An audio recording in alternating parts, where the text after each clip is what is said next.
Bienvenue à toutes et tous. Je m'appelle Alexandre Legros. On va enregistrer le webinaire aussi, si tout le monde est OK avec ça, pour que les personnes qui ne peuvent pas participer malheureusement à notre webinaire en direct puissent le regarder en replay. Je vous propose, Nicolas, de vous laisser la parole pour l'introduction. Absolument. Donc, bonjour à tous. Je suis très content de pouvoir vous dire 2-3 mots à l'occasion du lancement de cette nouvelle promo de l'accélérateur ETI. D'abord, merci infiniment de nous faire confiance sur ce programme. On vous l'a proposé, vous êtes là, je suis sûr que vous ne serez pas déçus. On est encore une fois à notre 4e génération d'accélérateurs bon, les premières générations ont été des très grands succès. Hein. On vous montrera ça tout à l'heure avec des croissances de chiffre d'affaires, de la mise en cause de plans stratégiques hyper intéressantes. J'ai regardé la liste des entreprises. Il y en a énormément que je connais, donc je suis content de vous y retrouver, y compris certaines d'entre elles que j'ai interviewées pour un livre que je vais sortir sur la désindustrialisation au mois de mai. Que j'ai interviewé parce qu'elles l'ont vécu et elles le racontent. Alors, les accélérateurs, je vous dis un mot sur le programme, mais le mot est très simple, hein, c'est de vous dire que c'est complètement central maintenant dans ce que fait BPI France. On va avoir cette année à peu près 900 entreprises qui vont rentrer dans nos accélérateurs, comme d'ailleurs en 2021, et c'est le rythme annuel sur lequel on est maintenant, de tailles différentes, hein. Donc il y a des accélérateurs PME, des accélérateurs ETI, il y a des accélérateurs petites entreprises, et puis il y a des accélérateurs verticaux par industrie, comme vous le savez, textile, audiovisuel, il y a des accélérateurs thématiques, accélérateurs internationaux en particulier, il y a un accélérateur franco-italien, on essaie de construire du cross-border, et puis il y a même pour une catégorie très particulière d'entrepreneurs qui sont les fonds d'investissement, chers à notre cœur, que nous finançons massivement, un accélérateur pour ce qu'on appelle les GP, hein, qui souvent sont vos actionnaires à nos côtés, et qui en est lui aussi à sa 4e génération. Donc on essaie de faire monter en puissance les équipes de gestion de private equity et de capital risque française pour que ça devienne comme vous, hein, des ETI d'investissement. Je les considère absolument comme des entrepreneurs et leurs maisons doivent croître. Donc, le programme d'accompagnement de BPI France, il est juste central. Alors, la bonne nouvelle, c'est que on a convaincu à peu près tout le monde parmi nos mandants, hein, les actionnaires, la Caisse des dépôts et l'État, ce qui n'était pas complètement évident au début, hein, mais ils ont embarqué assez vite et maintenant, c'est pour eux-mêmes alors à la fois un sujet d'intérêt, mais surtout un grand sujet de fierté. De sorte que, à chaque fois qu'on lance de nouvelles initiatives, des plans, la dimension accompagnement est maintenant un réflexe dans l'État. Ça, c'est quand même extrêmement nouveau quand on regarde d'où on vient. Il y a une dizaine d'années, personne n'aurait imaginé ça. Et encore une fois, pour moi qui me suis replongé, je souhaitais avoir les idées claires sur ce qui s'était passé dans les années 95, 2000, 2010, grosso modo. Hein. Si on avait eu ça à l'époque, on aurait évité beaucoup de drames dans pas mal de territoires. Hein. Alors, vous allez participer à un programme qui va vous être présenté, là, qu'on raffine tous les ans. On vous dit tout de suite que si vous avez des idées d'enrichissement de ce programme, il faudra les signaler. Hein. On n'est pas dans l'éternité de la reproduction, mais c'est quand même un programme dans lequel les briques de base sont assez stables. Hein. Donc il y a une grosse brique de conseil avec la journée d'onboarding qui pour vous sera le 16 mai, c'est ça, hein, Alexandre? Alors, le lancement officiel du programme sera le 16 mai, ouais. Ouais, c'est ça. Donc, il y a une journée d'onboarding. Ensuite, il y a de l'accompagnement conseil avec une vingtaine de jours de conseils qui sont étalés sur les 18 mois, 2 ans pendant lesquels vous allez participer à ce programme d'Executive Education, hein, sur différentes thématiques. Vous avez un advisory board, ça c'est très important. L'advisory board, on l'a conçu depuis le début comme un élément important du programme, avec des gens qui ont pas mal de kilomètres au compteur, souvent dans des grands groupes multinationaux français, et qui vous écoutent, quoi, tout simplement, vous apportent des conseils d'expérience. Il y a du coaching. Hein, le coaching est toujours très important, avec 5 séances de coaching de 2 heures. Et puis, bien sûr, il y a la journée d'offboarding. Et puis enfin, donc ça, c'est la brique conseil.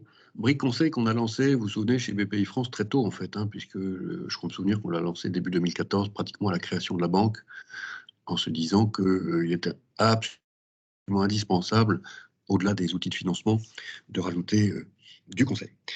Alors ensuite, il y a la brique formation université, qui est importante, on va vous la représenter également, où vous avez 8 séminaires étalés sur 2 ans, dont certains à l'étranger, qui sont l'occasion de se remettre un tout petit peu au vert, hein. Et puis par ailleurs, d'avoir des échanges collectifs entre vous, à l'occasion des présentations qui vous sont faites par les différents profs ou entrepreneurs mobilisés par, en l'occurrence, notre partenaire qui est HEC. Hein. Et puis la troisième brique, c'est la brique réseau. Donc ça, c'est toute la connexion que vous allez construire entre vous, avec votre boucle WhatsApp, les échanges entre vous, le team building que les équipes de BPI France vont construire. Ça vous permet de rentrer dans le réseau bientôt, hein, des alumni, des accélérateurs, et puis de continuer de vous donner des conseils, des coups de main, des encouragements, de vous féliciter les uns les autres quand vous passez un certain nombre de milestones significatifs, glorieux, bref, tout le côté communautaire que nous, vous savez, hein, on a toujours dit que la BPI, c'était une sorte de réseau social d'entrepreneurs avec une banque au-dessus. Hein. Et c'est comme ça qu'on a conçu l'outil.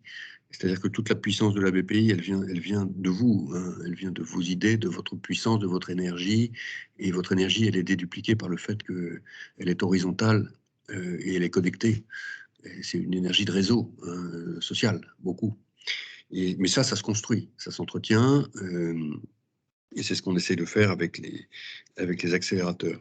Pour ceux d'entre vous qui êtes intéressés, vous avez des options de voyage à l'étranger en particulier, ou des sessions supplémentaires d'advisory board, ou des sessions supplémentaires de conseil. Moi, ce que je peux, ça c'est à moi de donner les conseils, hein. J'ai envie de vous dire, prenez la boîte à outils au max de ce que vous pouvez, quoi. Hein. La boîte à outils de conseil que BPI France a construite, elle est maintenant juste dingue. Elle couvre quantité de champs de ce qui font l'excellence dans une entreprise. Donc, on va vous proposer le module stratégique, bien entendu, mais il y a tout le reste. Il y a les modules digitalisation, il y a un module qui, à mon avis, est pratiquement inévitable pour vous, qui est fondamental, qui est le diagnostic de décarbonation. Hein, vous avez suivi peut-être les annonces qui ont été faites par la Commission européenne. À partir du 15 mai, vous allez devoir publier votre bilan carbone et votre plan de décarbonation quand même. Hein. Donc ça va vous demander du boulot. Tout seul, vous savez probablement pas faire, pas plus que moi. Et donc nous, on a des diagnostics avec des bureaux d'études qui sont à votre disposition pour faire ça. Hein. Il y a tout ce qui concerne la cybersécurité qui devient de plus en plus importante. On a quantité de clients qui ont été attaqués, comment est-ce qu'on fait? Il y a tout ce qui concerne la marque employeur, qui est essentiel aussi. Vous avez tous des difficultés de recrutement. Bon, une partie importante des difficultés qui se traitent aussi par la marque employeur. La marque employeur, ça se travaille, c'est vraiment c'est un art martial. Hein. Donc c'est beaucoup de petits détails à maîtriser. Et pour toutes ces verticales-là, on a une proposition de conseil avec notre pool de consultants. On doit avoir maintenant à peu près 400 consultants, hein, et qui ne sont pas des jeunes qui démarrent dans la carrière, comme toujours quand on s'achète des prestats dans des grands cabinets de conseil. Vous avez le senior qui vient vous vendre le truc et puis ensuite il vous envoie des piou-piou. Nous, c'est pas ça. Nous, c'est que des seniors. Hein, qui ont même beaucoup d'expérience de consultants et qui sont devenus freelancers. Souvent, d'ailleurs, ils ont passé une partie de leur carrière dans les cabinets de conseil et ils sont devenus freelance et ils adorent travailler pour les ETI. Ils adorent. Je profite de l'occasion pour vous dire qu'on va mettre, nous, chez BPI France, je fais une petite transition pour dire quelles sont nos priorités 2022. On va mettre, on est banque du climat, hein, et donc on va mettre très fortement l'accent sur la décarbonation des ETI industriels. C'est vraiment une urgence, une très grande urgence. Et donc vous allez nous retrouver là-dessus, hein, avec des outils qui sont des outils de financement et des outils de conseil. Et donc on va prendre le fichier français des ETI industriels. Il y en a pas mal qui sont dans cette promotion 4 de l'accélérateur ETI. Hein, et on va leur proposer notre accompagnement dans le domaine de la transition climatique et de la décarbonation. Ça, c'est vraiment super, super important. Ensuite, la deuxième priorité de l'année, c'est le plan qu'on a lancé il y a 10 jours, qui est le plan consacré aux startups industrielles. Et par start-up industrielle, on entend en fait acteurs émergents, y compris évidemment la réinvention d'une ETI industrielle au travers d'une nouvelle unité de fabrication complètement neuve, digitale, nativement décarbonée, et qui fait remonter des capacités de production en France. Ça, c'est très important. On travaillait sur ce plan depuis 1 an. L'État nous confie 2,3 milliards d'euros à déployer. Et notre objectif, c'est progressivement d'aller jusqu'à faire monter une centaine de nouvelles usines par an en France. Donc, c'est de la subvention, c'est des prêts à très long terme, à 10 ans, avec 3 ans de différé de remboursement, c'est du conseil, c'est des fonds propres, évidemment, parce qu'il faut beaucoup de fonds propres, mais on est hyper militant non pas tellement de la relocalisation, mais de la localisation des nouvelles idées industrielles françaises en France. Hein, ce qu'on se dit, c'est que la tech française, notamment issue des universités, doit atterrir en France et créer des usines en France et pour créer des emplois en France. Et c'est pas du tout impossible. Alors j'ai tout une question là, c'est super, c'est interactif. Donc pourquoi ETI industriel? Oui, non, il y a tous les services à l'industrie avec, je suis d'accord. La question qui était posée, c'est pourquoi seulement les ETI industriels et pas également toute la logistique qui va avec.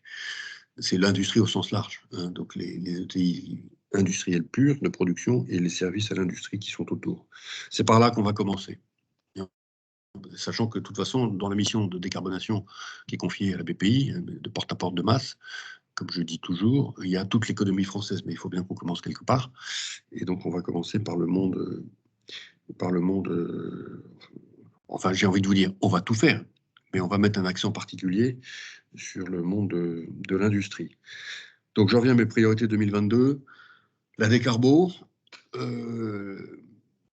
les nouvelles usines, hein, donc l'augmentation de la capacité de production française, et le digital, bien sûr.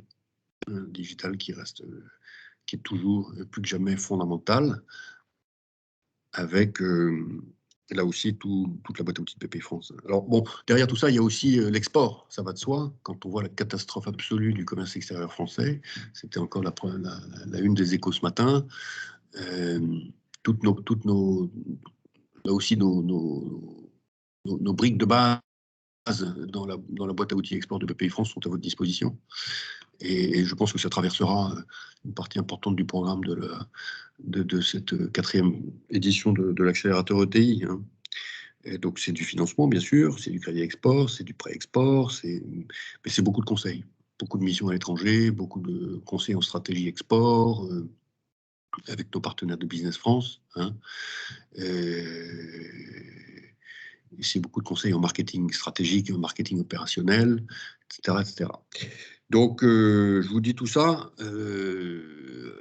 en parlant vite, parce que je sais que vous avez votre agenda, donc je veux pas mordre sur ce que Alexandre a prévu de vous dire, mais sachez que les possibilités sont à peu près illimitées et qu'on sera ravis que vous vous en empariez, hein, as much as possible. J'avais un truc sur la langue à vous dire, mais il m'est sorti de la tête. Enfin bref, bon. Vous allez de facto devenir aussi ambassadeur, hein, des accélérateurs. Nous, notre ambition, c'est vraiment de couvrir un maximum de l'économie française avec ce programme. Il faut que vous sachiez que ce programme, c'est le plus gros et peut-être même le seul programme d'executive education pour patronnes et patrons d'ETI et de PME en Europe. Hein. Il y a de l'executive education pour les 4 dirigeants d'entreprise, 13 à la douzaine, il y en a partout, toutes les écoles font ça, mais il n'y en avait pas pour vous, c'est pour ça qu'on l'a fait. Hein. Et les résultats sont tellement positifs sur toutes les promos qui vous ont précédé que maintenant on le passe à l'échelle, hein, et donc on veut vraiment couvrir une grosse partie du patrimoine des entrepreneurs des territoires en France. Hein. Et bon, vous aurez l'occasion d'en parler, j'espère que ça va vous plaire, évidemment. Hein. Mais si ça vous plaît, vous aurez l'occasion de diffuser la bonne parole. Voilà ce que je voulais vous dire. On est très enthousiaste, comme vous le voyez. Je pense que vous avez passé du bon temps. J'ai plein d'anecdotes, moi, sur les accélérateurs qui me font plaisir. L'autre jour, j'ai rencontré un patron qui a aujourd'hui 70 ans. Et il est rentré dans notre accélérateur quand il avait 65 ans. Et il m'a dit, accélérateur, c'était génial, vous avez changé ma vie. Alors, je lui ai dit, mais changer votre vie à 65 ans, il était temps. Il dit, ouais, si, non, mais je vous assure, vous l'avez changé. Et donc, et c'est ça qu'on vise, c'est ça qu'on veut. Hein, voilà. Mais je répète, hein, s'il y a des trucs à améliorer ou des briques additionnelles à rajouter, vous nous le dites. Hein, on est dans un process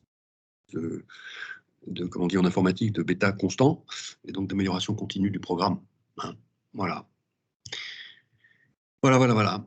Est-ce que vous auriez des questions ou des remarques à faire, puisque c'est interactif?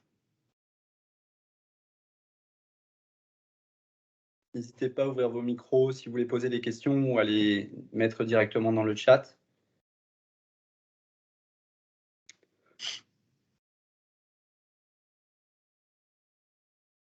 Pas de questions particulières pour l'instant. Ah si. Combien d'entreprises? Moi, je veux bien poser des questions. Donc, cet accélérateur existe. On vous écoute. Il faut que vous ouvriez votre micro.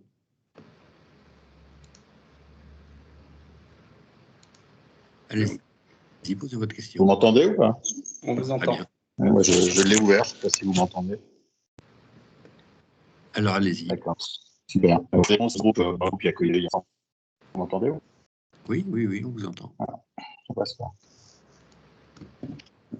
Donc, oui, Frédéric Ponce, Ops Group, à l'intérieur duquel un certain nombre d'entreprises comme Colis Privé, par exemple, et d'autres. En fait, la question que j'avais, c'est l'objectif que vous avez est-il d'augmenter le nombre de TI en France à travers ce programme, sachant que je crois comprendre qu'on est un peu sous-développé en la matière par rapport à l'Allemagne ou d'autres. Je voudrais savoir quel est le dessein de ce programme. Alors, nous, on est un peu des horticulteurs, hein. C'est-à-dire qu'on aime que les entreprises grandissent et grandissent et grandissent et grandissent. Voilà. On est des fanats de la croissance. D'ailleurs, il y a des entreprises qui disent votre truc c'est super, mais on n'a pas envie d'accélérer. Donc c'est pas pour nous. C'est vrai que quand on rentre dans c'est pour améliorer sa performance et grandir. Donc oui, les PME qu'on fait rentrer dans nos accélérateurs PME, c'est pour qu'elles deviennent des ETI. Et les ETI dans l'accélérateur ETI, c'est pour qu'elles augmentent significativement de taille, hein, bien sûr. Je pense qu'on peut rattraper une partie de notre retard sur l'Allemagne en nombre de TI de plusieurs manières. J'en vois trois. La première, c'est évidemment des plans stratégiques ambitieux de croissance, hein, ce qui suppose de relever la mire du fusil, hein, et de se donner des objectifs tout à fait audacieux qu'on peut ensuite exécuter parce que on est des grands opérationnels et que le capital financier et le capital humain qu'on arrive à mobiliser permettent de penser qu'on va y arriver. Ça, c'est les accélérateurs. Alors ensuite, il y a une deuxième manière, c'est de faire des acquisitions, en particulier à l'étranger.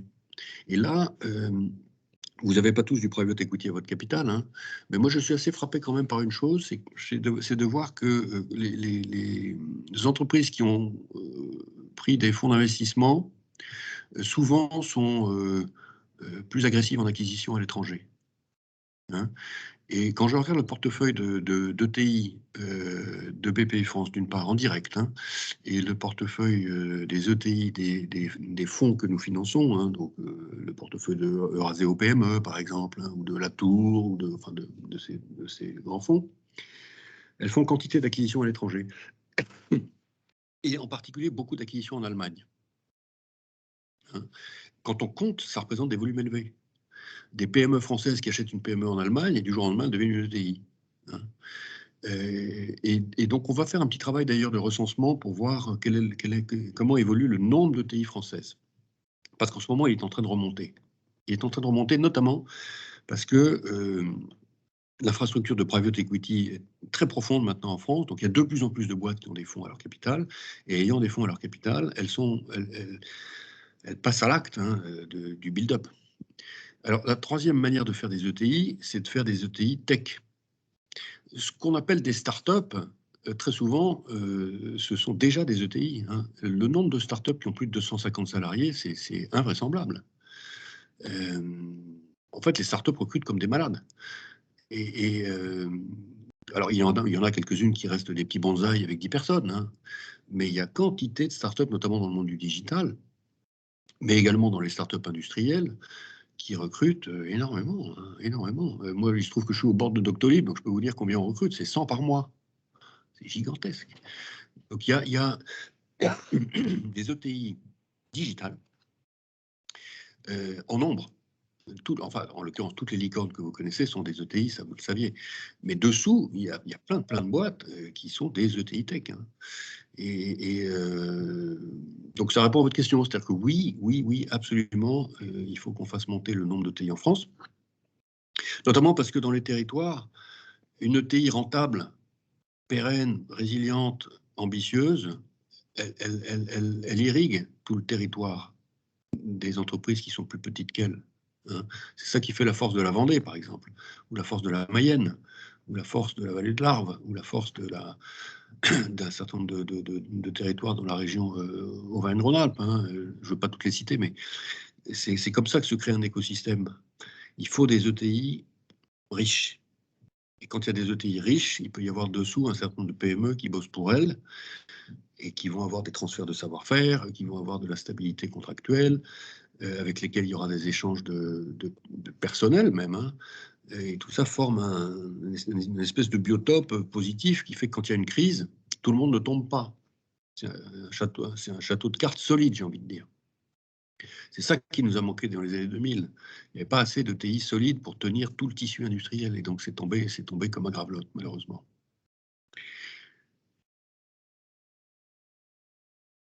Très bien. Est-ce que je peux me permettre un commentaire? Est-ce qu'on pourrait faire un peu le marketing des ETI comme on fait le marketing des licornes en France? Oui, bien sûr, mais ça, le mouvement METI a quand même pas mal bossé avec sa nation ETI. Vous avez vu qu'ils avaient lancé ce concept-là avec un logo, ils font un tour de France. On en parle tout le temps, maintenant, les ETI. Il y a une question qui va finir par se poser, d'ailleurs, parce que, honnêtement, il va y en avoir de plus en plus, des ETI. C'est, est-ce qu'il faut continuer de parler PME, ETI? Ce que les Allemands ne font pas. Les Allemands, ils parlent du Mittelstand. C'est un truc continu, hyper solidaire,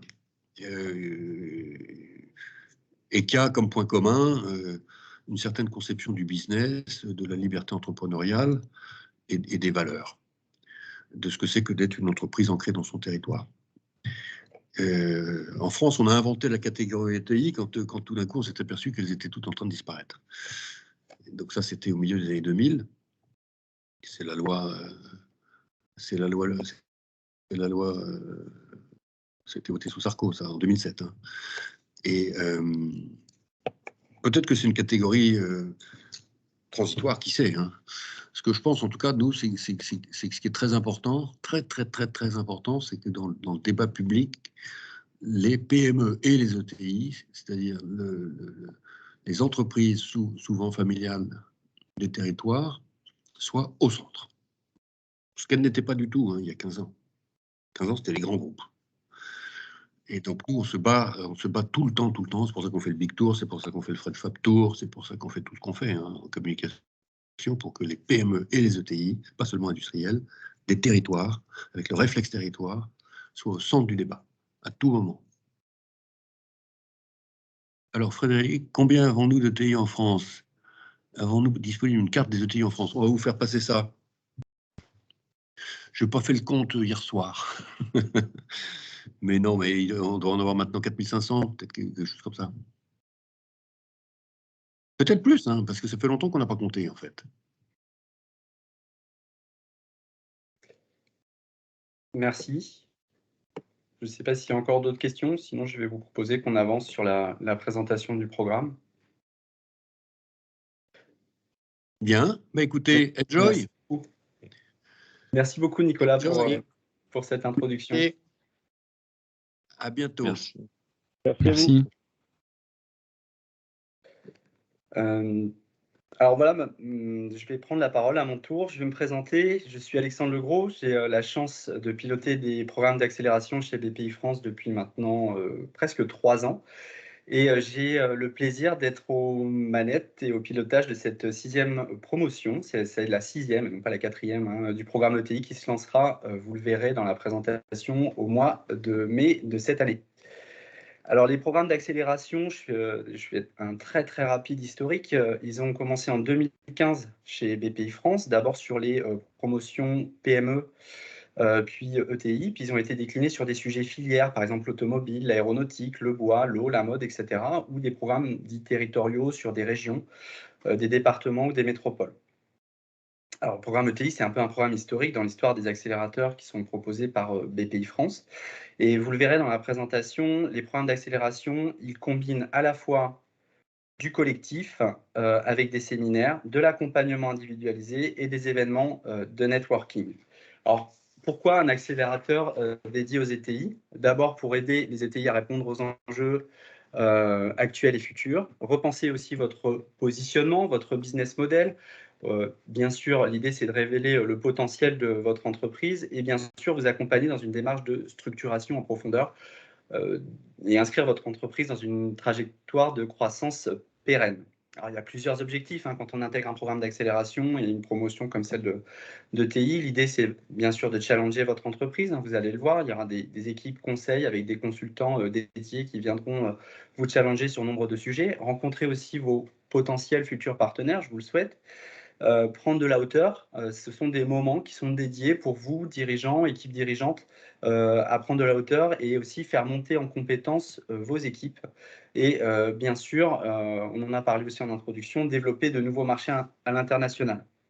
Alors, comme vous pouvez le voir sur cette slide de présentation, l'objectif de cette 6e promotion, et la question a été posée dans le chat, c'est de réunir 25 ETI dans cette nouvelle promotion qui seront accompagnés sur une durée de 24 mois durant tout ce programme. Alors, le lancement officiel, il se fera, on va vous montrer tout à l'heure aussi avec le calendrier du programme, le 16 mai à Paris. On est en train de vous chercher un peu un lieu emblématique pour lancer cette 6e promotion. Ce sera même l'occasion aussi de clôturer la promotion 4. Donc, les nouveaux entrants dans cette promotion de la promo 6 rencontreront aussi, il y aura un business meeting avec les dirigeants de la promotion 4. Donc là, ce sera super intéressant en termes de partage entre pairs. Et comme je vous le disais aussi, ces programmes d'accélération, ils sont basés sur un triptyque, comme vous pouvez le voir sur l'étoile en fait, qui est présenté, un triptyque qui inclut du conseil, des séminaires et divers événements de promotion et de mise en réseau. Alors, le suivi personnalisé avec le référent dédié, en l'occurrence, ce sera moi. Je serai votre interlocuteur privilégié pour vous accompagner tout au long du programme et répondre à vos besoins. Et bien évidemment, intégrer un programme d'accélération chez BPI France et intégrer aussi des communautés. Alors d'abord la communauté des accélérés qui est forte de plus de 2000 entreprises désormais et aussi la communauté des excellences avec des événements dédiés entre autres. Alors je vais m'attarder plus longuement sur cette slide qui en fait résume bien le programme en tant que tel et l'ensemble de l'offre de valeur proposée. Alors comme je vous le disais, vous voyez le fameux triptyque conseil, ce qu'on appelle université, ce sont les journées de formation et tout ce qui est développement business et mise en réseau.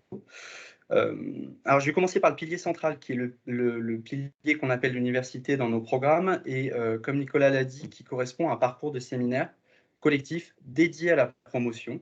On va travailler sur ce programme avec HEC, qui nous a fait une très très belle offre de valeur en termes de contenu, et qui, je l'espère, si vous rejoignez l'aventure, vous enchantera. On aura en effet, vous allez le voir après, je vais vous le détailler, un cycle de 8 séminaires proposés tout au long du programme, certains qui seront dédiés uniquement aux dirigeants, d'autres aux dirigeants et à un membre de leur CODIR.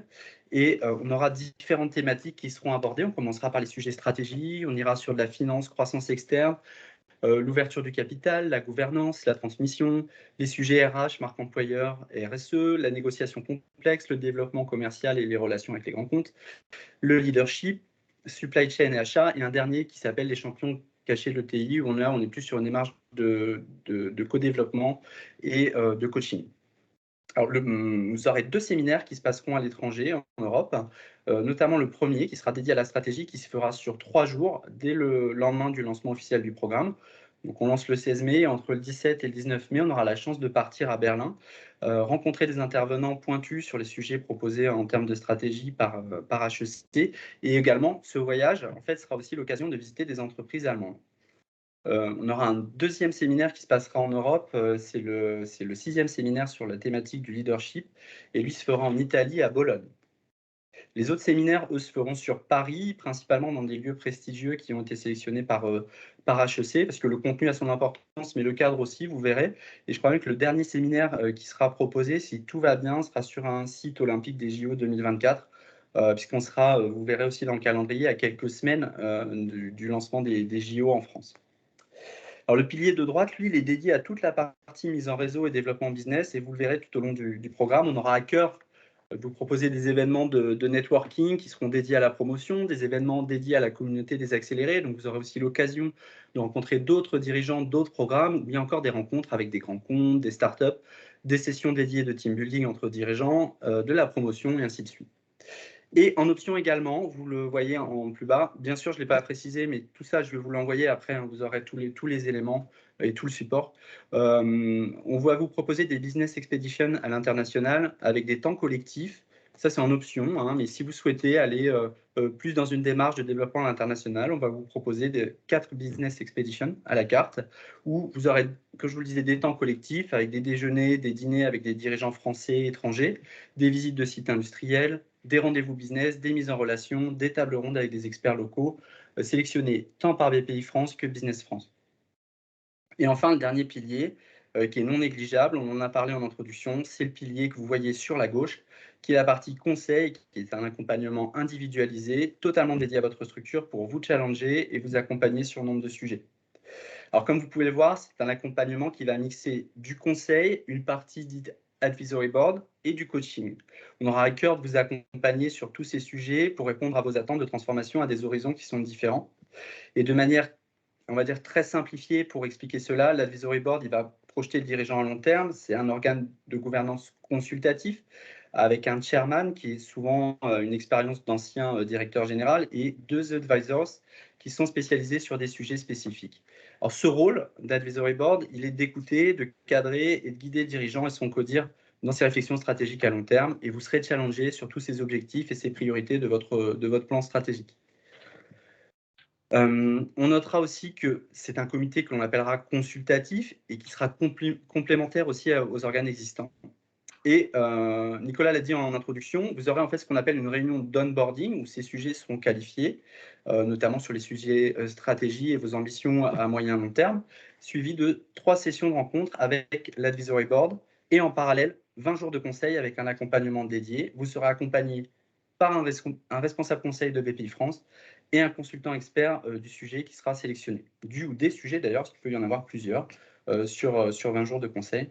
Alors, je ne vais pas plus détailler ce sujet car j'ai mon collègue Guillaume Rambaud qui est présent parmi nous et qui va faire un focus particulier là-dessus, sur l'accompagnement conseil. Je prends juste quelques secondes pour expliquer aussi qu'il y a une offre de coaching qui est inclue dans le package et vous pourrez accéder à 5 séances de coaching individuelles ou collectives sur des sujets comme l'aide à la prise de décision, du coaching de COMEX, CODIR ou du coaching de leadership.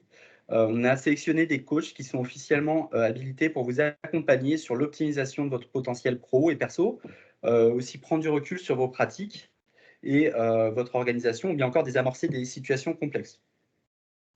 Je vous montre juste le calendrier du programme. Je ne sais pas si on le voit bien. De toute façon, pas d'inquiétude, je vous l'enverrai juste après. Donc sur ce calendrier, vous voyez en fait tout le cycle de séminaires qui est proposé, les sujets que j'ai évoqués tout à l'heure et qui ces séminaires sont destinés, soit le dirigeant, soit un dirigeant plus le dirigeant plus un membre de son CODIR. Voilà, j'ai beaucoup parlé, j'ai conscience que c'était dense, on a pris un tout petit peu de retard, je vais laisser tout de suite la parole à Guillaume Rambaud sur la partie conseil qui va vous expliquer en quoi consiste l'accompagnement conseil. Merci Alexandre, bonjour à tous. Voilà, je suis ravi d'être ici avec vous pour vous parler en effet du conseil. Je vais essayer d'être assez rapide, même si c'est un sujet assez dense. Je vais commencer par vous parler du périmètre de l'accompagnement. Nicolas, vous disiez, on peut vous accompagner sur un grand nombre de sujets. Pour la faire simple, on peut vous accompagner sur tout, quasiment tout, avec 2 exceptions. La première, c'est le juridique. C'est un sujet auquel on ne touche pas. Et la deuxième, c'est tout ce qui va être lié à de l'accompagnement, notamment sur de la maîtrise d'œuvre. Dans le cas d'une mission qu'on va faire sur du système d'information, on peut vous aider sur la partie amont, AMOA, sur la partie schéma directeur, rédaction d'un cahier des charges, mais tout ce qui va être sur le long terme, par exemple, sur de l'implémentation SAP ou ce genre de choses, c'est des choses qu'on ne va pas toucher. Une fois que j'ai dit ça, on peut vous accompagner sur tout ou quasiment tout en termes de périmètre fonctionnel. Je rebondis sur ce que vous disiez, Frédéric, notamment sur la partie décarbonation. En ce moment, moi, j'accompagne un groupe de restauration à Lyon sur leur approche RSE plus décarbo. Donc, ça prouve bien qu'en effet, l'industrie n'est pas le seul secteur d'activité concerné par la partie décarbo. Et Rodolphe, une question que vous aviez posée dans le chat, est-ce qu'on a des consultants qui sont spécialisés sur votre sujet? Alors, oui et non, car comme je le disais, on n'accompagne pas sur le juridique pour le coup. En revanche, est-ce qu'on a des consultants qui ont travaillé dans le domaine des dispositifs médicaux? Oui. On a 400 consultants, c'est ce que disait Nicolas, qui sont répartis sur toute la France, qui en général présentent une double spécificité. Ce sont d'anciens dirigeants d'entreprise ou directeurs de BU dans les grands groupes, qui ont toujours travaillé pour des PME ou au sein de PME, et qui ont fait du conseil dans leur passé. Et donc, je ne doute pas que parmi ces 400 consultants, on sera capable de trouver le profil ou l'un des profils qui pourra vous accompagner sur un sujet lié à votre secteur d'activité, mais une nouvelle fois, pas sur le sujet juridique. Donc ça, c'était pour l'accompagnement d'un point de vue fonctionnel et d'un point de vue sectoriel, sachant évidemment, cela va de soi, mais je le répète quand même, que les consultants ne sont pas tous basés à Paris. Heureusement, on a 50% des consultants à Paris, je crois un petit peu moins, ce taux ne cesse de baisser d'ailleurs, et 50% des consultants qui sont basés en région.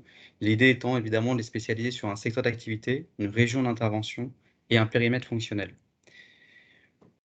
Pour l'approche en tant que telle, l'idée est évidemment de vous suivre sur la durée du programme, donc 2 ans. Donc vous aurez un responsable conseil, donc on est 30 chez BPI France à assumer ce rôle, potentiellement moi, potentiellement l'un de mes pairs, avec un consultant qui, lui, sera spécialisé sur les sujets que l'on aura choisis ensemble. On a parlé d'une 50aine de jours. Vous avez 20 jours qui sont inclus d'office dans votre programme, 30 jours en option, que vous avez la possibilité d'activer. Ce que je vous propose, c'est juste de vous parler des 2 approches qu'on rencontre assez communément pour avoir accompagné une dizaine de TI depuis que je suis arrivé chez BPI il y a 2 ans. Il y a 2 grandes approches. La première, c'est on décide avec le comité de direction ou le dirigeant ou la dirigeante d'avoir une approche globale qui va ensuite se décliner au niveau des BU, au niveau des directions opérationnelles. J'ai 2 exemples, une entreprise en Rhône-Alpes pour lequel on avait mené une mission de 30 jours autour de la performance opérationnelle et de la supply chain. Et le facteur clé de succès dans cette mission, ça avait vraiment été de l'implication du CODIR dès le début, car même si on était centré sur la direction de la prod, évidemment, vous le savez tous, la supply chain va impacter tous les départements d'entreprise, le commerce, la direction financière, etc. Une autre entreprise qui était dans le Nord, dans le domaine du BTP, on a vu une approche globale qui était centrée sur la strat, avec une vingtaine de jours, et une articulation entre ce que faisait l'advisory board, très centré sur la strat corporate, gestion de portefeuille, et ce qu'on avait fait au niveau du conseil, sur la stratégie beaucoup plus opérationnelle, liée à l'une des entités juridiques du groupe. Donc ça, c'est une approche très globale qui peut ensuite se décliner au niveau des directions opérationnelles. Parfois, sur des groupes qui peuvent être très diversifiés, on va avoir tendance à privilégier une approche plutôt au niveau des BU. C'est ce qu'on avait fait pour une entreprise dans le domaine de l'agro en Normandie, par exemple, où on avait mené différentes missions marketing et marketing opérationnel sur plusieurs de leurs filiales sur une vingtaine de jours. Là, on avait travaillé avec une seule consultante qui justement connaissait bien le groupe et qui avait travaillé sur 2 de leurs filiales de manière assez symbiotique. Et justement, l'un des facteurs clés de succès, c'était d'avoir la même personne qui connaissait les différents interlocuteurs et interlocutrices au sein du groupe. En synthèse, je pense que ce qu'il faut retenir, c'est 2 choses importantes. La première, c'est qu'on a une flexibilité sur l'approche proposée, que ce soit en termes d'approche fonctionnelle. On peut intervenir au niveau du groupe, on peut intervenir au niveau de vos filiales, on peut intervenir sur du court, sur du long terme, c'est évidemment à la carte. Et la deuxième chose, c'est que le facteur clé de succès, quel que soit l'angle d'attaque, c'est l'implication et le sponsorship en fait, du dirigeant et du CODIR. C'est fondamental. Et la deuxième chose, c'est d'avoir une bonne interaction entre le conseil et l'advisory board, d'où l'onboarding qui est réalisé au début du programme où en fait on est tous présents justement pour se mettre d'accord sur vos besoins d'accompagnement et comment on peut articuler advisory board et conseil pour vous accompagner. Voilà, je vais faire très court. Je me tiens évidemment à vos dispositions si vous avez des questions, que ce soit maintenant ou un peu plus tard à la suite du programme. Super, merci beaucoup Guillaume. N'hésitez pas à poser vos questions à ce moment, soit ouvrez vos micros, soit posez vos questions dans le chat. L'idée étant qu'on clarifie des sujets si besoin sur le parcours conseil notamment. Oui, bonjour, Jean-Philippe Roussard, BRS. C'est une question sur la sélection en fait, des entreprises, puisqu'il y a 25 élus. Est-ce qu'il y a un critère de mix entre entreprises industrielles, entreprises de services, province, Paris voilà, comment se passe la sélection? Parce que je suppose qu'il y a potentiellement plus de candidats que d'élus. Voilà. Alors oui, on est sur un programme d'accélération TI dit généraliste, c'est-à-dire tout type d'activité. On sera vigilant, ceci étant, à ce que quand une entreprise rentre dans le programme, qu'elle ne soit pas en concurrence frontale avec une autre dans la promotion, ou que ça ne pose pas de sujet, en tout cas, aux autres.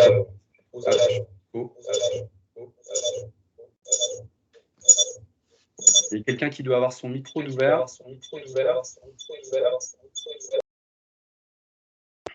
C'est tout bon, voilà. Je ne sais plus ce que je disais. Oui, donc les critères de sélection, bien sûr, être une ETI, donc 50 millions d'euros de chiffre d'affaires et plus, on regarde ces critères-là, le type d'activité qui ne doit pas être en concurrence frontale avec une autre dans la promotion qui est recrutée. Et puis après, nous, en fait, on fait ce qu'on appelle des comités de pilotage où on regarde en fait les entreprises qui candidatent et puis on vous fait un retour très rapide sur le sujet. Que vous dire de plus sur la sélection? Nous, ce qui va être important pour nous, et même presque le plus prégnant, finalement, ça va être que le dirigeant et son équipe dirigeante soient prêtes à se faire accompagner, bien sûr, et se faire challenger sur le conseil, parce que c'est quelque chose qui peut secouer un petit peu, hein. C'est pas facile aussi d'avoir des tiers qui viennent aussi vous challenger sur ces sujets, et aussi qui est prêt, et ça je ne l'ai pas évoqué tout à l'heure, mais qui est prêt à partager ses expériences avec ses pairs, donc les autres dirigeants, dans le cadre de la promotion et dans le cadre du parcours collectif et des séminaires qui vous seront proposés. Ça, pour nous, c'est presque le plus important. Voilà, en gros, pour les critères de sélection. Je reviendrai après sur les critères, voilà, de sélection, les tarifs, etc. Et je voudrais parce que je vois qu'il est déjà 17h15, qu'on prenne un temps dédié, puisqu'on a le plaisir d'avoir deux personnes parmi nous qui font partie du programme d'accélération 5e promotion. Donc, on a Mélanie Vola, qui est DG adjointe de CD Sud, et Arnaud Dichamp, qui est CEO de la société Paul Dichamp. Merci d'être présent parmi nous dans ce webinaire. L'idée, c'est que vous puissiez témoigner et faire votre retour d'expérience par rapport à ce que vous vivez dans le programme d'accélération Promo 5. Peut-être Mélanie, je vous laisse nous présenter en quelques mots l'activité de CD Sud et nous expliquer comment vous êtes arrivé déjà dans un premier temps dans l'accélérateur ETI.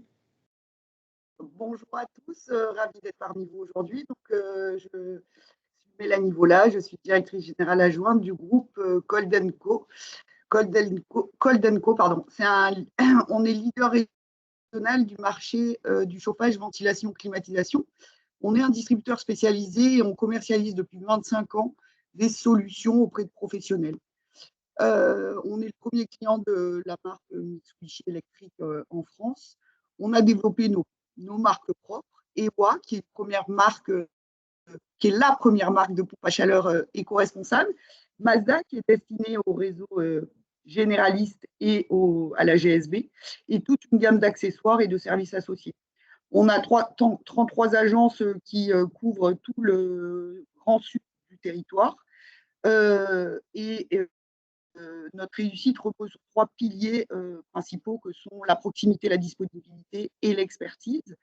On a un objectif 2025, c'est de devenir le leader national, ce qui implique de toutes les tailles sur les 4 prochaines années.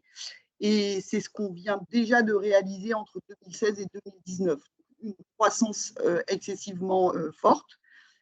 En 2022, on va se donner les moyens de nos ambitions et on va finaliser une opération de rapprochement qui est confidentielle et dont je ne peux pas vous parler.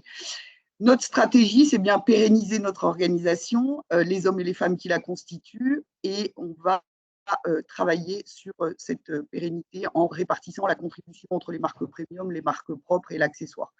Voilà, c'est devenir, notre vision, c'est bien de devenir le leader national de l'offre CVC, chauffage, ventilation, climatisation, et un acteur incontournable de la transition énergétique, fer de lance en digitalisation. Comment je suis arrivée dans le TI5 nous, on avait des fonds à notre capital, dont la BPI et son représentant, Arnaud Hiller, qui nous a parlé du programme d'accélération. On avait une très forte croissance, un marché très, très dynamique. Et moi, je forme actuellement un binôme avec le DG actuel du groupe qui me prépare à sa succession et pour un prochain départ à la retraite. Et donc, moi, il m'a semblé tout à fait opportun de pouvoir intégrer un tel programme.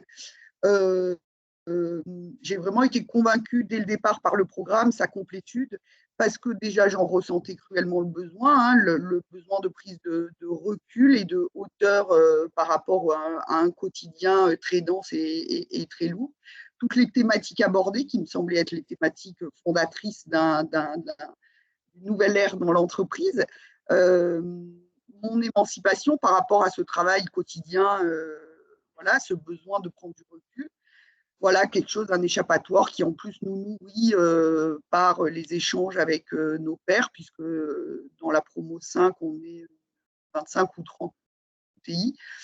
Voilà, et puis mon envie d'apprendre, de progresser, de me légitimer dans ce poste de direction générale. Voilà toutes les raisons qui m'ont poussé à intégrer l'accélérateur. Aujourd'hui, on est en cours, donc, puisque je crois qu'il me reste, je crois qu'il y a 3 séminaires encore à venir sur cet accélérateur. Moi, ce que je peux vous dire, c'est que les séminaires sont vraiment d'une grande qualité, en tout cas dans les interventions et les intervenants. On en sort avec des véritables boîtes à outils qu'on est capable de mettre en œuvre très facilement à notre retour dans l'entreprise. Le partage avec notre comité de direction donne une dynamique énorme et nous rassemble autour de cette volonté d'amélioration sur des thématiques stratégiques. J'ai très rapidement, moi, eu la chance de pouvoir choisir mon chairman dans l'advisory board et de dessiner avec elle les principaux axes de travail qu'on allait devoir mener. Et donc, moi, j'ai travaillé sur un axe stratégique et un axe gouvernance. Et du coup, elle m'a choisi 2 personnes absolument remarquables, puisque donc, une personne venant d'un grand groupe de distribution plutôt sur l'aspect stratégique, et puis une consultante spécialisée dans la marque employeur et la mise en place de gouvernance. Et donc, j'ai eu 3 journées de travail intenses avec ces 3 personnes qui ont toujours un regard extrêmement bienveillant, mais d'une pertinence absolument très, très forte et qui ont un œil contradicteur. Donc, elles ne sont pas là pour vous caresser dans le sens du poil, mais en tout cas pour mettre le doigt sur les sujets qui sont difficiles et qui sont délicats et sur lesquels vous n'avez pas tout à fait toutes les bonnes solutions. Donc, c'est très, très efficace, je trouve. Quoi vous dire d'autre? J'ai engagé les sessions d'accompagnement conseil par rapport, pas forcément à l'advisory board, mais plutôt par rapport aux actualités qu'on a vécues tout au long de ces derniers mois.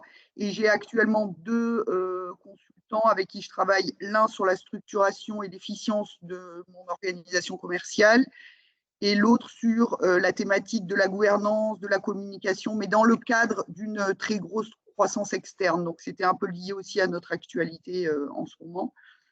Je n'ai pas encore testé la partie coaching, mais je viens de faire un petit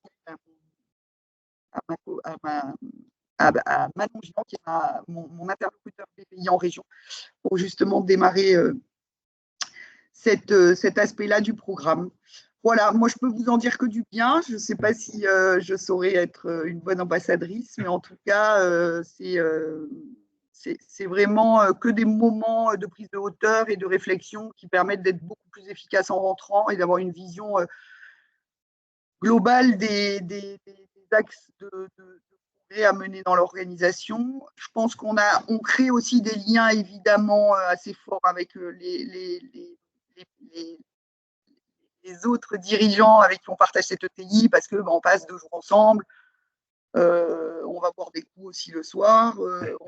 Donc voilà, ça permet, on a tous les mêmes problématiques, on a des tailles d'entreprise souvent assez proches, donc on est un peu tous confrontés à des problématiques similaires. Donc voilà, ça permet de parler, d'échanger, de partager, de se donner des conseils et puis de rompre un peu parfois cet isolement ou cette réflexion qu'on a parfois tout seul. Donc ça, c'est super agréable. Le partage qu'on peut, les invités qu'on a sur un certain nombre de séminaires, c'est super parce que du coup, tout le comité de direction, les uns après les autres, participent à ces séminaires de grande qualité. Et pareil, c'est un voyage ensemble, c'est 2 jours passés avec beaucoup d'échanges qui sont toujours constructifs. Et voilà, ça crée une vraie dynamique dans l'entreprise. Voilà. Ce que je pouvais vous en dire. Merci beaucoup, Mélanie, pour ce témoignage. Arnaud, peut-être, si vous voulez prendre la parole aussi pour votre retour d'expérience sur le programme ETI Promotion 5. Oui, bonjour à toutes et à tous. Bon, merci Mélanie. Le plus gros a été fait, tu as déjà beaucoup dit. Non, alors rapidement, si je me présente, nous, sur notre activité, notre groupe. On vous entend d'ailleurs, pas. une bonne. Allô, on m'entend? Oui, on t'entend. Ouais. C'est une bonne évidence du panel et de l'échantillon des profils et des secteurs. Vous pas. Vous m'entendez pas? C'est bon là. C'est bon là? Ouais. Oui, je disais, on est déjà deux illustrations vraiment intéressantes de l'échantillon des secteurs d'activité qui sont représentés dans le programme et dans notre promo. Et le terme promo est vraiment juste, je pense, par rapport à ce que peut vous apporter le programme et l'accélérateur. Alors moi, donc Arnaud Dichon, je suis la 4e génération d'un groupe familial, je suis vice-président. On est basé donc en Auvergne sur les activités de fromage d'Auvergne, donc collecte, fabrication, affinage et distribution de fromage d'Auvergne. Bon, on est une entreprise centenaire avec un fort ancrage local, leader sur un certain nombre de nos produits. La volonté, c'est évidemment dans le cadre de la reprise et de la phase de transmission en cours, de renforcer notre leadership et notre position sur le marché de nos produits, se développer avec de la croissance externe, certainement en France et en région, et pourquoi pas éventuellement aussi à l'export, comme l'avait évoqué Nicolas Dufour. Voilà, donc on est au cœur des activités agroalimentaires.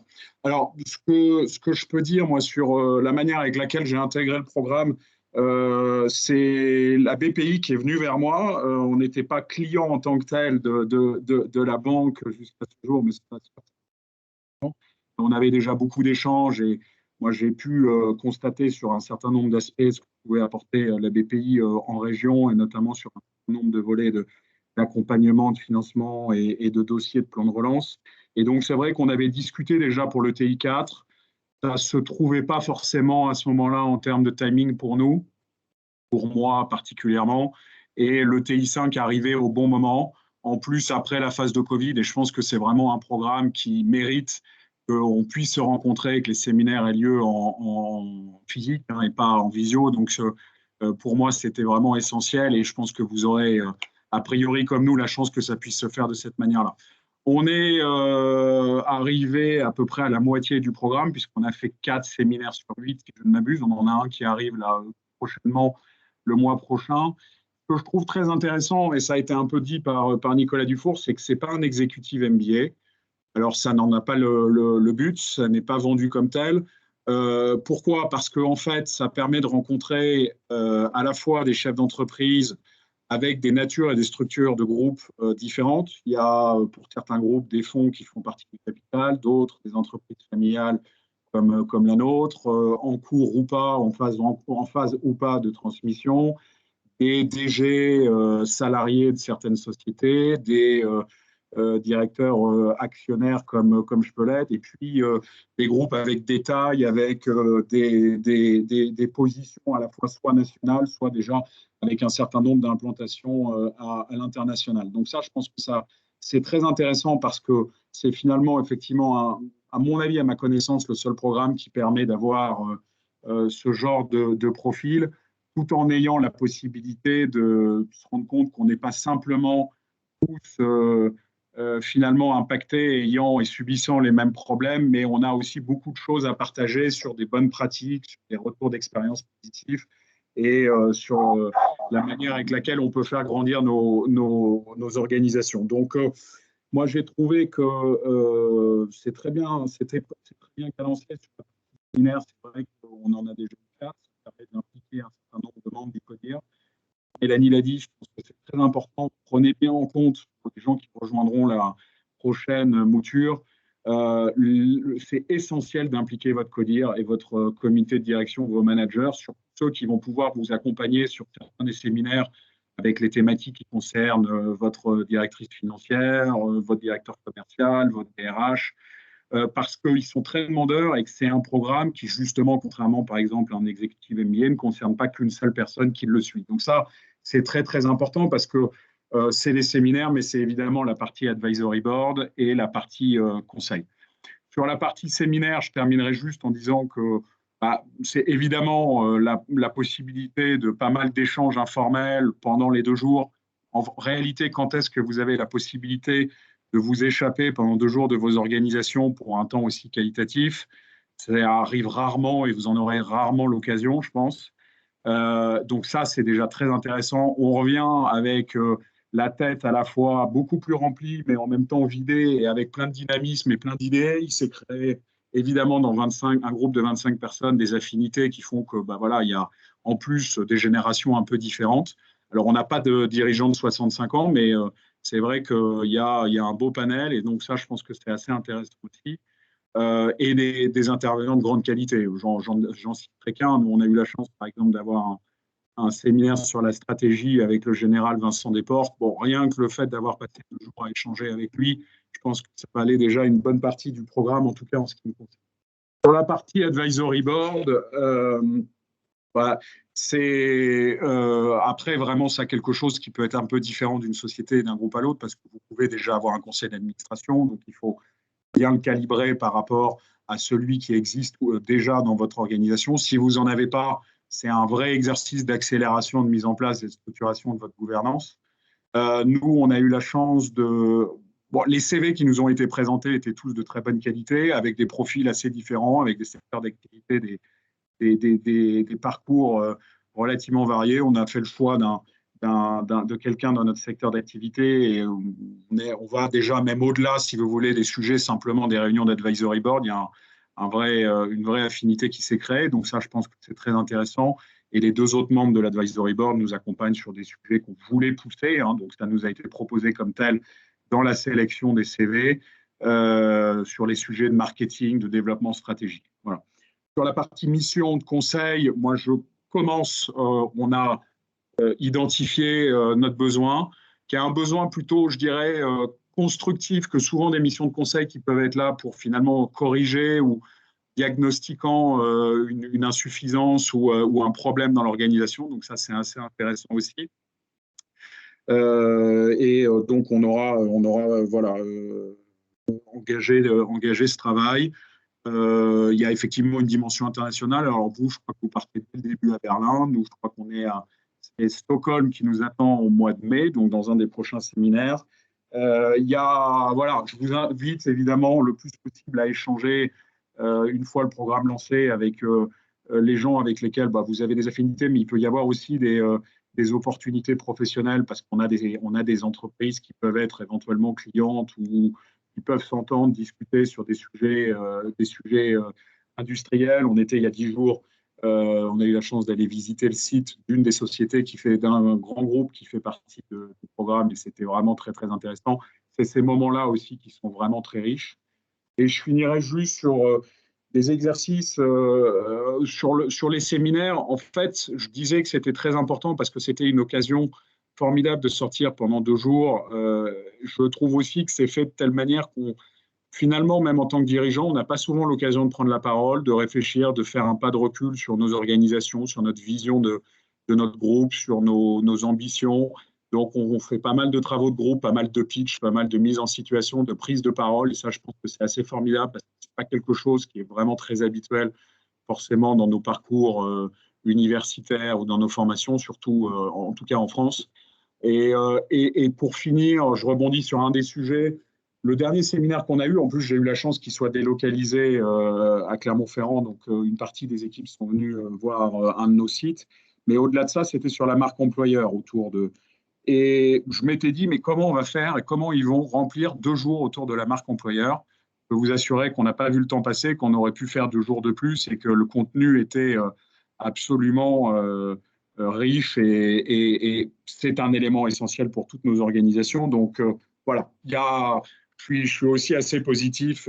C'est pour ça qu'on a peut-être été choisi, mais il n'y a que de bons retours d'expérience à ce jour. Voilà. Merci beaucoup, Arnaud, pour votre témoignage. Merci, Mélanie, également. Je vous propose qu'on enchaîne, puisque c'est vrai qu'on a un petit peu débordé par rapport à l'horaire prévu. Je vais faire très, très vite. Je vous montre, vous l'aurez le support, hein. Je vous montre la carte de France des entreprises qui ont été accélérées dans nos programmes d'accompagnement, d'accélération ETI. Quelques datas aussi qui sont intéressantes et qui peuvent être parlantes aussi pour vous. C'est des statistiques qui ont été faites sur la promotion 3 de l'accélérateur ETI. Notamment, les entreprises ont connu une augmentation moyenne de 28% de leur chiffre d'affaires entre l'entrée et la sortie du programme. 4 ont même connu une augmentation de plus de 50% de leur activité, et les entreprises de la promotion, elles, ont connu une augmentation moyenne de 39% de leurs effectifs. Vous voyez aussi en dessous le taux de satisfaction des entreprises accélérées. Alors, on n'a pas aussi parlé du prix, c'est quand même important. Bien sûr, ce programme a une valeur forte, puisque dans tout ce qu'on vous propose, le programme à charge pour le ticket à charge pour l'entreprise est de 57 000 € et il comprend en fait l'ensemble des éléments que vous voyez sur cette slide qui ont été présentés durant ce webinaire. Donc, ce que vous voyez sur votre droite, à savoir l'ensemble des 8 séminaires construits avec HEC, dont les 2 séminaires qui sont proposés en Europe, tout le parcours conseil et advisory board, ainsi que les 5 séances de coaching, et enfin les événements dédiés à la promotion de networking ou autres événements de team building. Les options, elles sont possibles, on en a parlé tout à l'heure, hein, en fonction de vos souhaits et de vos besoins, par rapport aux jours de conseil, par rapport au Learning Expedition, et ainsi de suite. Donc ça, je vais vous l'envoyer. Le paiement du programme, il se fait au trimestre. Hein. Donc sur 8 trimestres, en fait, il y aura 7 125 € à charge pour l'entreprise. Le coût du programme, il est plus élevé. Hein. Il y a une partie qui est prise en charge par BPI, puisque le coût total du programme, il est de 95 000 €, dont 38 000 € qui sont pris en charge directement par BPI. Le reste à charge, le ticket à charge de l'entreprise, il est de 57 000 €. Vous pouvez voir aussi sur la gauche de cette slide, en fait, les critères de sélection. Alors, je ne sais pas si on voit bien, mais pareil, je vous enverrai le support. Donc, en fait, les critères de sélection des entreprises dans le programme. Je ne vais pas faire plus long. N'hésitez pas encore si vous avez des questions. Je sais que j'ai conscience qu'on a un petit peu débordé. Si vous souhaitez me poser des questions plutôt de manière en direct, n'hésitez pas. Vous avez toutes mes coordonnées, vous avez mon email. De toute façon, je vais vous écrire juste après avec les différents supports. Donc, n'hésitez pas à me faire des retours si vous êtes intéressés.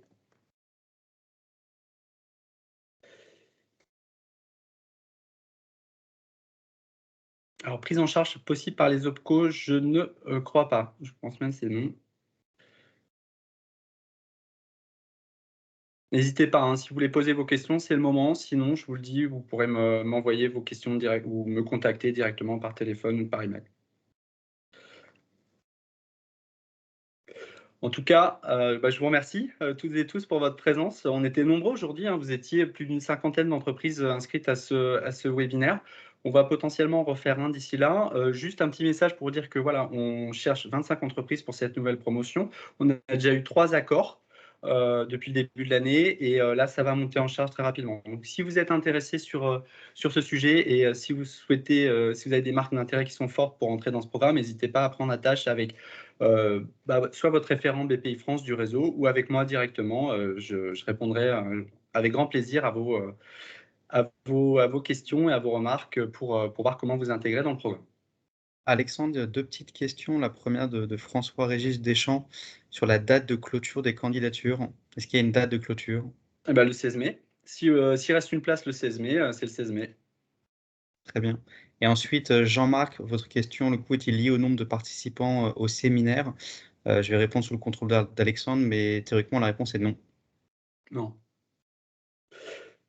Non, le coût, il est lié à la globalité avec toute la partie conseil, advisory board. Nombre de participants, on est sur 1 à 2 selon les séminaires. On souhaite aussi rester sur ce volume-là pour aussi créer cet esprit de promo et que les personnes soient récurrentes et se retrouvent régulièrement lors des différents séminaires et que les têtes ne soient pas différentes à chaque fois. Je te remercie encore, Guillaume. Merci beaucoup, Mélanie et Arnaud aussi pour vos témoignages qui étaient super riches. J'espère qu'en tout cas, ça a permis et ça a convaincu les entreprises de nous rejoindre dans cette belle aventure qui est l'accélérateur ETI. Voilà, pour ce mot de conclusion. Encore merci. Je vous envoie tous les éléments d'ici la fin de journée ou au plus tard demain matin. Vous aurez tout ce qu'il faut pour réfléchir au sujet de l'accélérateur ETI. Merci encore. Bonne fin de journée à vous. Merci. Au revoir. Au revoir. Merci, au revoir. Merci, au revoir.